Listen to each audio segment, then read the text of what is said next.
Hello students. आपके exam में बस अब 2 ही दिन बाकी रह गए हैं, थर्ड से आपकी एग्ज़ाम है।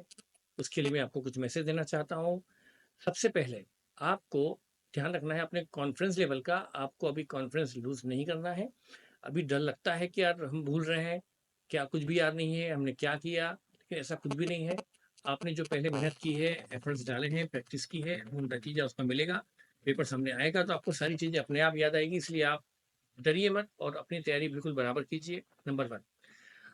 नंबर 1 जो मैं बोलना चाहूँगा कि आपको क्या करना है, सबसे पहले आपको हर चैप्टर का एक-एक क्वेश्चन अच्छे से सॉल्व करना है। हर एक वैरायटी आपको सॉल्व करके देखनी है, चाहे उसका आप प्रेज़ेंटेशन ना बनाइए, फॉर्मेटिंग बराबर मत कीजिए, लेकिन रफ में कीजिए, लेकिन क्वेश्चन को पूरा सॉल्व कीजिए। लाइक कैश फ्लो है, एक डायरेक्ट मेथड से, एक इनडायरेक्ट मेथड से। उसके बाद जो रिमेनिंग क्वेश्चन है, उसके आप सारे की पॉइंट देखकर जाइए। ब्रांच में भी ऐसा ही करना है, कंसोलिडेशन में भी वैसा ही करना है, अमालगमेशन में भी वैसा ही करना है कि हर वैरायटी का एक-एक क्वेश्चन करके जाइए और बाकी क्वेश्चन के की पॉइंट देखकर जाइए। अब उसके बाद जब आपके सामने पेपर आएगा, तो आपको पेपर जो रीडिंग करने का 15 मिनट मिलता है, उसके फर्स्ट 5 मिनट भले आप जैसा चाहें वैसे पढ़िए, पूरे पेपर को एट ए ग्लांस देख लीजिए।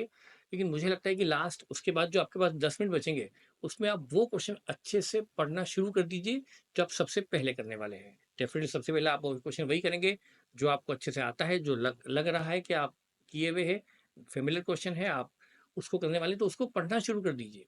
और इस एंगल से पढ़िए कि जैसी कॉपी सामने आएगी, आप उसको करना शुरू कर देंगे। तो आपके 10 मिनट बच जाएँगे, वो 3 घंटे में आपको 10 मिनट आपको काम आ जाएँगे।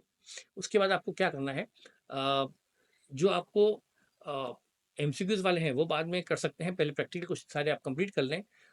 उसके बाद जहाँ तक सवाल है सिलेक्शन ऑफ चैप्टर का, सिलेक्टिव मत होइए, सारे चैप्टर इंपॉर्टेंट है, चाहे होल्डिंग हो, चाहे अमाल्गमेशन हो, चाहे कोई भी चैप्टर, इतने लिमिटेड चैप्टर आपके अकाउंट्स के प्रैक्टिकल में है, सभी आपको बराबर करना है, सभी पर बराबर वेटेज दीजिए, कोई भी चैप्टर को आप छोड़कर मत जाइए।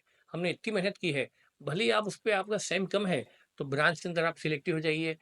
हर वैरायटी का एक-एक, दो-दो क्वेश्चन ही आप लोग को देखना है, बहुत डेप्थ में भले ना मत जाइए, लेकिन चैप्टर को छोड़िए मत।